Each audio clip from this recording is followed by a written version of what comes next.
इस वीडियो में हम पढ़ेंगे भारत में नए राज्यों के गठन की प्रक्रिया।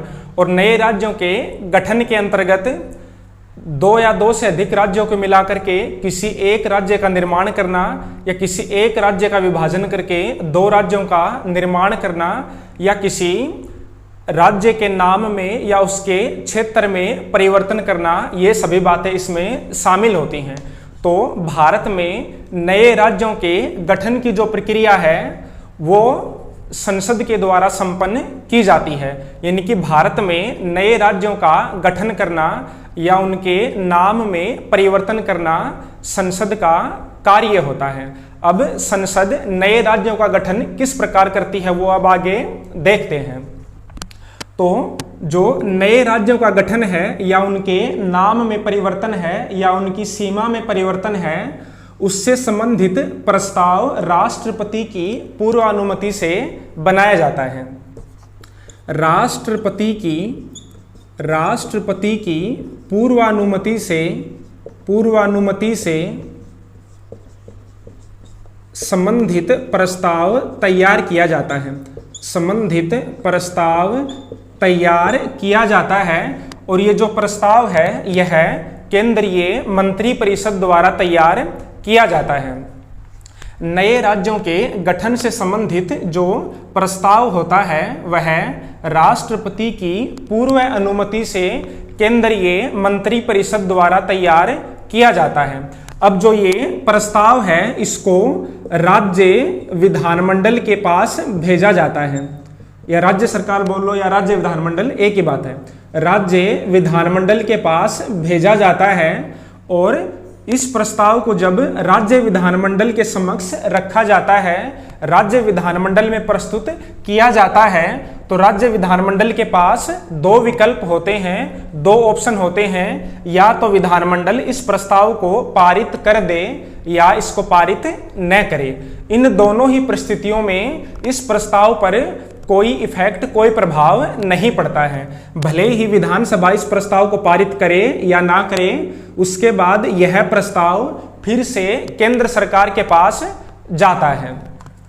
अब ये प्रस्ताव विधानमंडल से, जो राज्य का विधानमंडल होता है, उससे पारित होकर के या बिना पारित हुए कहां पर जाता है? केंद्र सरकार के पास जाता है। और अब केंद्र सरकार या जो केंद्रीय मंत्रिपरिषद होती है वह इससे संबंधित एक विधेयक का निर्माण करती है।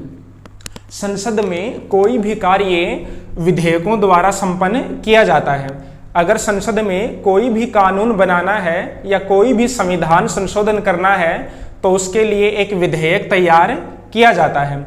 तो जब संबंधित प्रस्ताव राज्य विधानमंडल से होकर के फिर केंद्र सरकार के पास आता है तो केंद्र सरकार एक विधेयक का निर्माण करती है। अब यह विधेयक संसद में प्रस्तुत किया जाता है। संसद में प्रस्तुत किया जाता है और यह विधेयक संसद के किसी भी सदन में पहले पेश किया जा सकता है, चाहे लोकसभा हो या राज्यसभा हो। इन दोनों में से किसी में भी पहले ये विधेयक आ सकता है। और ये दोनों जो सदन होते हैं ये इस विधेयक को साधारण बहुमत से पारित करते हैं।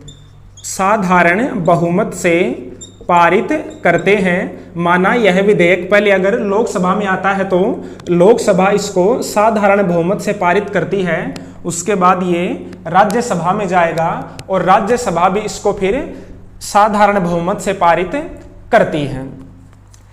और जब ये दोनों इस विधेयक को पारित कर देती हैं तो ये विधेयक फिर राष्ट्रपति के पास जाता है और राष्ट्रपति इस विधेयक को पुनर्विचार के लिए नहीं लौटा सकता है। पुनर्विचार के लिए नहीं लौटा सकता है। राष्ट्रपति के पास केवल दो विकल्प होते हैं, या तो राष्ट्रपति उस विधेयक पर हस्ताक्षर कर दे। यदि राष्ट्रपति इस विधेयक पर हस्ताक्षर कर देता है तो नए राज्य का गठन हो जाएगा या उस राज्य की सीमा में या उसके नाम में परिवर्तन हो जाएगा। और दूसरा ऑप्शन यह होता है कि राष्ट्रपति उस विधेयक को अपने पास रख सकता है। या तो राष्ट्रपति उस पर हस्ताक्षर कर देगा या अपने पास रख सकता है, लेकिन राष्ट्रपति विधेयक को पुनर्विचार के लिए नहीं लौटा सकता है।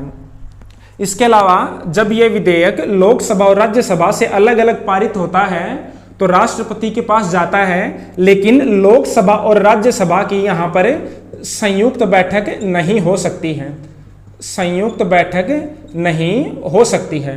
तो ये जो सारी प्रक्रिया है ये राज्यों के गठन में, जो नए राज्यों का गठन होता है उसके लिए काम में ली जाती है। इस प्रकार स्पष्ट है कि नए राज्यों के निर्माण में जो संबंधित राज्य होता है उसके विधानमंडल के पास कोई वास्तविक शक्तियां नहीं होती हैं। नए राज्यों के गठन की जो शक्ति होती है वो संसद के पास होती है। तो ये हो गया नए राज्यों का गठन। इसके अलावा जो ये नए राज्यों के गठन की प्रक्रिया है ये संविधान के भाग 1 और अनुच्छेद 3 में लिखी गई है, भाग 1 और अनुच्छेद 3 में लिखी गई है। तो ये हो गया हमारा भारत में नए राज्यों के गठन की प्रक्रिया।